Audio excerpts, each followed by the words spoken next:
இந்த டயாபெட்டிக்ன்றது இப்போ கொஞ்சம் காமனாக இருக்குது ப்ரெக்னென்சியில். ஸோ ப்ரீ டயாபெட்டிக்காக இருக்காங்கன்னா நம்ம ஃபஸ்ட்டு பார்த்துக்கணும். ப்ரெக்னென்சிக்கு முன்னாடியே உங்களுக்கு டயாபெட்டிஸ் இருக்கான்னு. ஸோ ப்ரெக்னென்சிக்கு டயாபெட்டிஸ் இல்லை அப்படின்னா அவங்க ப்ரெக்னென்ட் ஆனதுக்கப்புறம் டயாபெட்டிஸ் வந்திருக்கலாம். ஸோ இது வந்து it is because of their body changes தான். ஸோ இந்த ப்ரெக்னென்சி டயாபெட்டிஸ்க்கு நம்ம என்ன பண்ணலாம் அப்படின்னா, ஃபஸ்ட்டு நீங்கள் உங்கள் கைனகாலஜிஸ்ட்டை மீட் பண்ணிவிட்டு உங்களுக்கு சுகர் டெஸ்ட் எடுப்பாங்க. யூஸ்வலி இட் இஸ் டன் இந்த செகண்ட் ட்ரைமிஸ்டர். ஸோ ஓஜிசிடின்னு சொல்லுவோம் அந்த டெஸ்ட்டுக்கு. 75 கிராம் குளுக்கோஸ் குடிச்சிட்டு 2 ஹவர்ஸ் கழிச்சு நம்மளுக்கு சுகர் டெஸ்ட் பண்ண சொல்லுவாங்க. ஸோ அதை பண்ணும்போது அதோட வேல்யூ மோர் தென் 140 இருந்துச்சுன்னா அந்த பேஷண்ட்டை டயாபெட்டிக் அப்படின்னு சொல்லி நம்ம கூப்பிடுவோம்.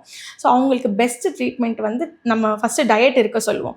டயட் இருந்து ஒரு 2-3 வீக்ஸ் நம்ம அந்த டயட்டை ஃபாலோ பண்ண சொல்லுவோம். ஸோ அதில் கண்ட்ரோல் ஆகலை அப்படின்னு சொன்னால் அதுக்கப்புறம் டேப்லெட்ஸ் இல்லைனா இன்சுலின் கொடுப்போம். ஸோ ப்ரெக்னென்சி டைமில் இன்சுலின் போடுறது சேஃபான்னு திரும்பி வந்து கேட்பாங்க. ஏன்னா எனக்கு ரொம்ப சுகர் ஆகிடும் டாக்டர், நான் ப்ரெக்னென்ட் ஆனதுக்கு டெலிவரிக்கு அப்புறமும் நான் இந்த இன்சுலினை கண்டினியூ பண்ணணுமா அப்படின்னுலாம். ஸோ இது வந்து pregnancy sugar will go after your delivery. But என்னென்னா நீங்கள் டெலிவரி முடிஞ்சு உங்கள் சுகரை நீங்கள் மானிட்டர் பண்ணிகிட்டே இருக்கணும்.